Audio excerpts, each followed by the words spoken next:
How's it going, everybody? Welcome to We Do Tech. Now today we are going to take a look at the MSI VIGOR GK80, one of MSI's new high-end gaming keyboards. Now I have gotten a lot of questions from you guys asking me to review the VIGOR GK80. So here it is. We're going to take a look at it and see how it actually performs and if it's worth buying. So with all of that being said, let's jump into the review of the GK80 right after this. Do you live in South Africa and want to get the best deals on all the latest gaming products? Well, RebelTech is the best place to check out. They have a huge variety of peripherals, PC components, laptops, and just everything else you would need. So go check out rebeltech.co.za to get the products you are looking for at a low price.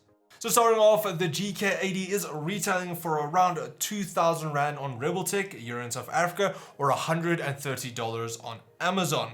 Now taking a look at the design, you get a compact frame with a grey brushed aluminum finished top plate with a plastic red cover at the back. The frame does feel extremely durable with that aluminium top cover, and it gives it a nice and sturdy, strong build with almost minimum to no flex at all.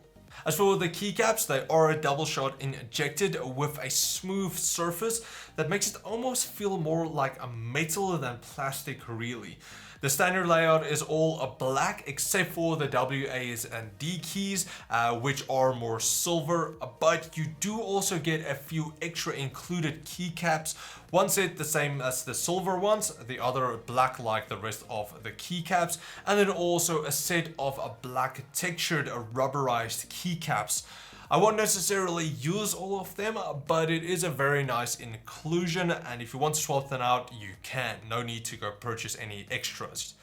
As for the switches, they only come out in MX raids, which is a bit unfortunate, but it is the most commonly used switches out there, so I can understand that. They're not the greatest for typing, but for gaming, they're going to work perfectly. The GK80 does also feature 100% end key rollover, so you can press as many keys as you want at a single time, and all of the commands will be sent through.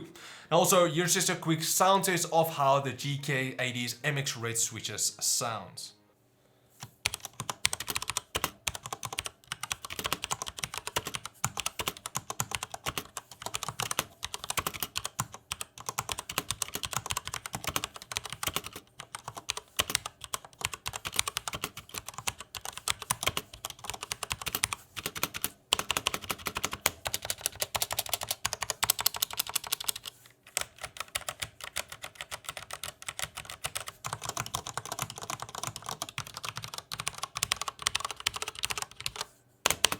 The GK80 also comes out with dedicated media controls in the top right corner, but I found it a bit weird that the icons and the buttons were showing more to the back instead of more towards you.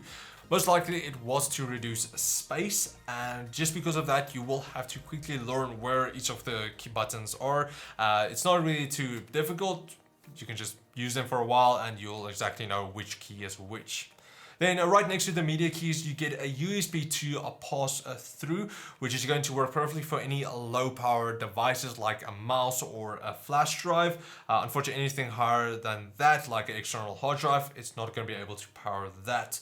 Then just above the USB pass-through, you get your indicator LEDs, which are extremely dim. You will have to take a really close look to see if your numlock or caps lock is on.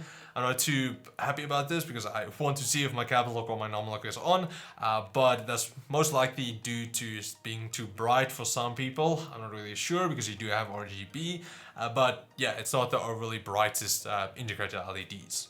Now, the extra keycaps are not the only extra you get. You do also get a metal palm rest with a textured rubber surface. Now, the palm rest is not able to attach directly to the keyboard like most other palm rests, but it does have enough grip to prevent it from sliding around on your desk. Also, when looking underneath the palm rest, you get a nice little raceway where you can actually store all of those extra keycaps, and just always have them with you. This is a really nice addition. You won't really most of the times really use it, but it is a nice extra storing space. Now it's nice that you do have a space for your keycaps, but unfortunately there's no space for the keycap puller though. So you might have to add that somewhere else in your bag, or just remind it if you go somewhere. Now, as for some secondary functions you get on the keyboard, you do get your adjustable repeat rate, quick profile selection switching, your Windows key lock, and then also a set of motherboard and graphics card overclocking control hotkeys. Now these keys will let you select between 3 performance modes for your motherboard and for your graphics card.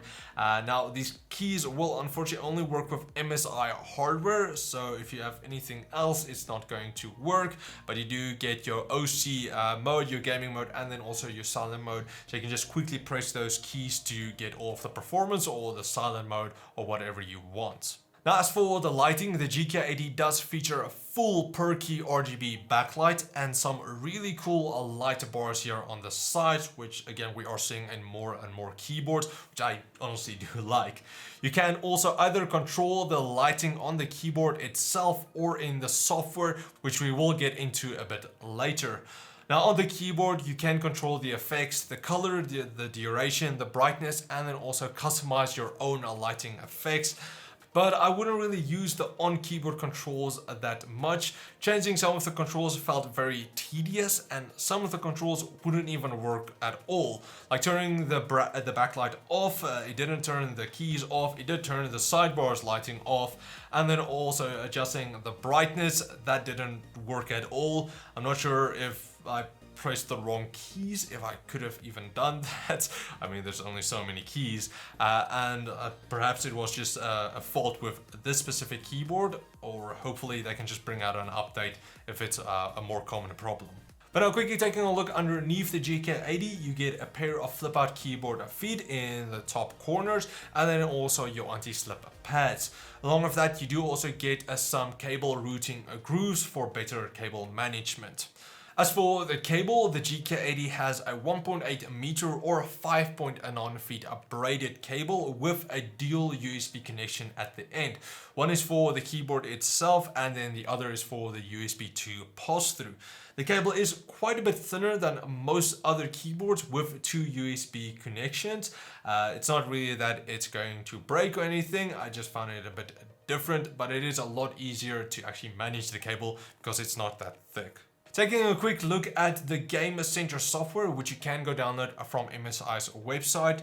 The software allows you to create and edit profiles, where in each one you can assign up to 12 different custom macros, select between 14 different lighting effects, where in each one you do also have their own set of options, and you can also turn on and off those overclocking mode hotkeys. Along with the Game Center software, you can also download MSI's Mystic Lighting, wherein you can sync all of your MSI Mystic Lighting products together with your hardware, your fans, and just everything else to get an in-sync lighting effect. So now in conclusion, from my experience, I can without a doubt say that the GK80 is a great keyboard, and you get everything that you pay for. You get a strong build, nice lighting, a ton of extra secondary commands, a USB pass-through, a palm rest, and then also a bunch of extra keycaps. The only things that I didn't really like was, of course, those on-board lighting controls.